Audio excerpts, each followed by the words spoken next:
AI, is it a blessing or a curse? A little bit of both. And why do you feel that way? How do you feel about it? Well, me personally, I think there's two sides of it, right? There is the argument that it's going to take away our ability, or not even just our ability, but our drive to be creative. And I definitely had that thought when AI was first kind of coming into the mainstream, and we got like ChatGPT and Midjourney and sort of the early softwares that we were, seeing come out. But the more I used them, the more I saw them as a tool rather than a crutch. And funny enough, Mhm. I'm more creative with AI because I can sort of, on a lot of things, I can turn off the logistics side of things that would take me hours and hours to like do this little thing that I'm not really into. But now I can shift all my focus to the stuff I am into. And I basically, and we talked about this, Troy, I'm basically a company of 10 people now, and I'm just one guy. But what are your thoughts Mhm. on it? I mean, I feel the same way. I feel since I've implemented into my strategies as far as the business side of it, since I'm just going to piggyback off right where you left off. Yeah, I feel like I have an assistant. I feel like I have somebody kind of doing all the monotonous things that I don't want to do as far as um, shot lists, maybe some storyboarding, maybe some song lyrics. We'll get into that later with the audio. Um, And but when maybe it comes to go the ahead. editing side of it, and like whether it is audio or video, kind of what we were talking about with Opus earlier, I just still feel like stupid AI. You know what I mean? When it Yeah, comes to being creative, I'm just like stupid AI. You know, it's a tool like you said, and it's more for the administrative side, right? And a little bit of the editing side and a little bit of the creative side. More of for a sure. tool on the creative side, but kind of like having a an assistant on the business side of things. So I Yeah, and think anybody who okay, no, I go think ahead, go ahead. I'll end it right here. I think anybody who owns a business can be implementing AI to, just yeah. I mean, I don't want to say it, but get rid of an employee, maybe. Yeah, that's the sad truth of it, right? And there's like Yeah. there's this idea in the space of creative AI, I guess, that Hmm. um, it's gonna bring a flood. It's gonna saturate the market with like videographers, podcasters. It's just gonna like bring so many people. But what I personally think is it's gonna weed out certain people because you're gonna be able to see the people who are using AI as a crutch and the people who are just. I like to think of it like a 90 to 10%. Like I'm using AI for 10% of my creativity. Now I'm Hmm. packing in that administrative stuff you said into that 10%. And like we can go into the editing a little bit, I think. In terms Hmm. of like let's just jump into like Premiere, right? uh Hmm. the way that you can extend music clips. I mean, and Hmm. it's not even stuff I don't want to do. It's stuff that um it just took so long to do before, where I would Oh, have to bro. copy and paste the song, and I would have to find where the break is, and I would blend them, and I would nest that clip. And I'm actually really good at that because for years and years in wedding films and in different things, I'd have to shorten and lengthen clips. But now that is something that I don't like. I don't hold some trophy that's like I'm the best, clip extender. So if AI can do that part of it, I'm totally cool with that. And it's not like I'm just going to blindly accept it. I'm going to listen to it and make sure. And sometimes it doesn't break right. And I do have to do it manually.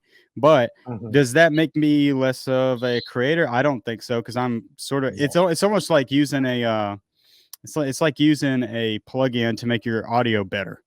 Right. Yeah, absolutely, Which is what we've absolutely. been Like a doing stem for years. separator, like something to isolate like the drums out of a sample. It's equivalent to that, Exactly.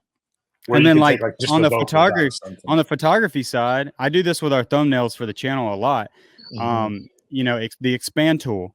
If I took a picture of something, but I wanted more of a wide shot, and this works really good because I just use it for a company's content I was doing. The owner was like, "I like that shot of that animal we were shooting." But he's like, "I wish it Hmm. was like a wide shot, like on a on a wider lens, basically, or further back." Right, All I did right. was go into Photoshop and use the extender tool or the expand tool, and I ended up getting a super wide, and it fills in all of the trees and all, all the stuff that was there already. So yeah, I think using it like 90-10, Wild. 10%, Wild. 10% rule. Yeah. So I'm gonna go off what you were saying about that audio extender. How I got into photography and videography kind of professionally was through audio, because people were needing me for that. Hey, a lot of people, they were doing like pitches for fashion. Hey, can you cut this song up in a little 20 seconds? Use this part. You know what I mean? Things like that. Where nowadays, um, it's funny that you mentioned that, because it didn't even dawn on me. Nowadays, people don't hit me up for that anymore. Because Premiere's had that for how many years now? A while now, right? Yeah, Like that's a good 3 question. years. At least, Yeah, at 3 least years. two. At least two. I I actually used got a this new years back. computer, so I didn't have access to all that with my 2017 iMac. Okay. When I got a new MacBook, it kind of changed everything, because it was like, oh, the new M1 version of shit, Premiere. bro. Yeah, the new version of Premiere has all these AI features, so I had to kind of like go back and learn all of that. But man, once I did, and another cool thing, if you're not doing this, guys, if you're using Premiere and if you're using DaVinci, because I just got back from NAB and they announced all kind of AI stuff in Premiere and DaVinci, and they basically match. Like anything you can do in Premiere, you can do in DaVinci. But I love the Right. transcript. I love the transcript option, because it can look at your entire, say, podcast, and it can download the transcript, and then you can take that transcript and do anything with it. Like even for our show notes, where you have the timestamps in the description, I'll give the transcript to ChatGPT, and I'll say make YouTube timestamps. Used to you had to do that by hand, or you could even take the transcript from a video and say make a blog post out of this.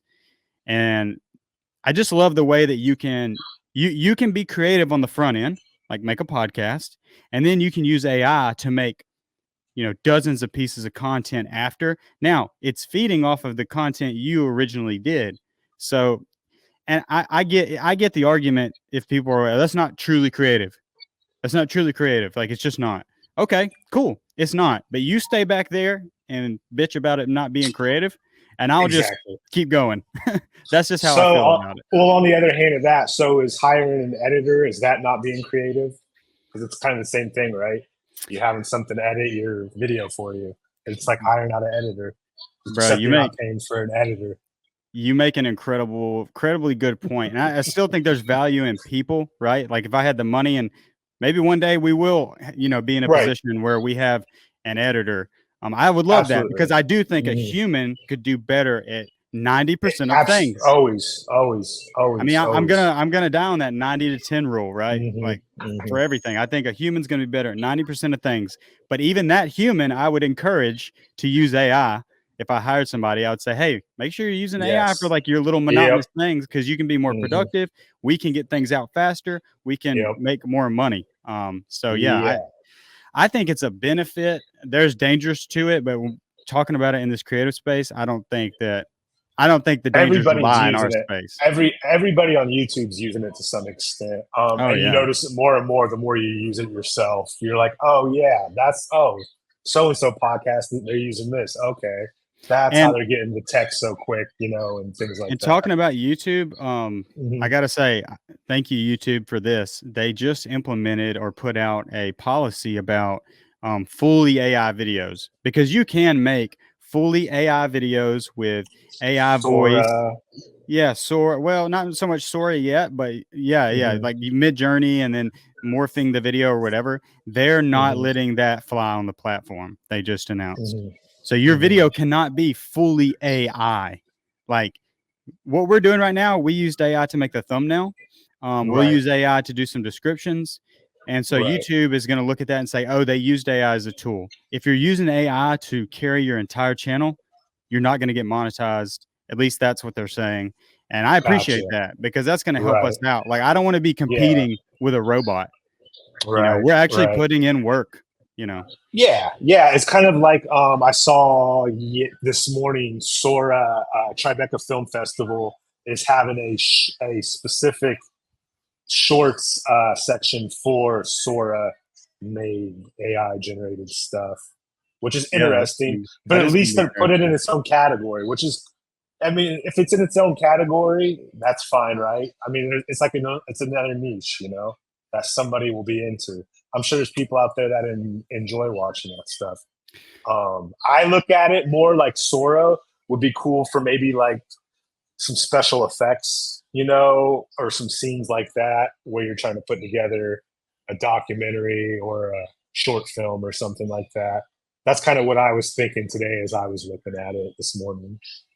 Yeah, I'm wondering how like animation studios will be able to use it in the future because if they build their entire infrastructure on the animation side, you know, like the scenes and the characters and the puppets and all that. And when I say puppets, I mean like 3D puppets, you know, Right. like think a Pixar Hmm. film, right? But then they Exactly. use AI to do the animating. Like they did all the creative work in terms of you know, making everything, and then they can say, Hmm. okay, make this guy jump over this fence and then run to this pool. Yeah. Just just Yeah. It's just text just to based, get it right? well, yeah, and just to get it roughed out. Like, once they get that roughed out, then they can go in and add the minor facial Hmm. expressions and the maybe the jump's not quite right, and The I think human that's just gonna element, speed it up. the human creative element, right? That it's missing. Yep, yep, as long as you're sprinkling that in, I don't know, I'm for it.